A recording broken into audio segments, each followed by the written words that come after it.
Hello, hai semua. Sebabkan ada yang tanya macam mana cara saya beli rumah, so hari ni saya share dengan korang cara freelance beli rumah. Kalau korang nak tahu, saya ni dah 3 tahun bekerja sebagai rent dan freelancer. Antara masalah orang kerja freelance ni, kita orang tak ada payslip sebab kita orang tak ada bos. Bila tak ada payslip, bank nak tengok kita punya income selama 6 ke 12 bulan. So dalam 6 ke 12 bulan ni, make sure kita punya income stabil dan konsisten. Sebab bila dalam bidang sales ni, dia ada turun naik. Ada bulan yang kita dapat gaji 5,000 sebulan, ada bulan yang tak ada claim langsung. So kena pandai manage cash flow korang untuk nak claim commission. Yang kedua, kena masuk semua income dalam bank. Tak boleh ambil cash. Sebab kalau ambil cash, itu yang menjadi masalah. Sebab bank tak boleh nak trace ini income daripada mana. Yang ketiga, paling penting, wajib declare tax dengan LHDN. Masa tahun pertama, saya declare saya punya tax sampai RM8,000. Sebab kalau tak buat declaration tax, memang tak boleh nak apply loan. Yang keempat, kenalah jaga secret report kita. Secret report ni ibarat nyawa kalau kita nak apply loan. Kalau ada merah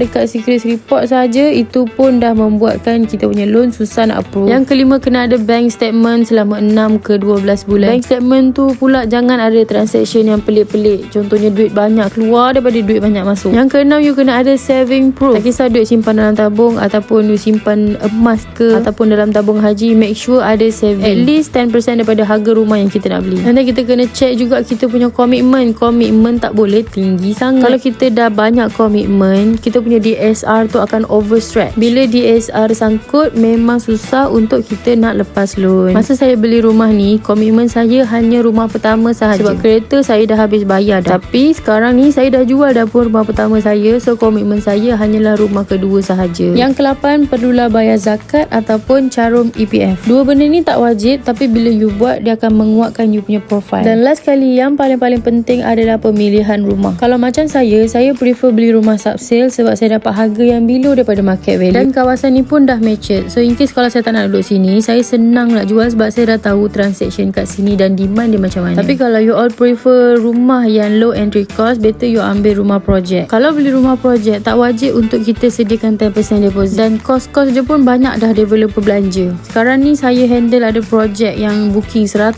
dekat Taman Melati tu, you dah boleh dapat rumah. Kalau you nak rumah landed, you booking 100 je, you dapat rumah landed dekat Bernam Jaya. Kalau nak tahu lebih detail, boleh PM saya. Okay, bye-bye.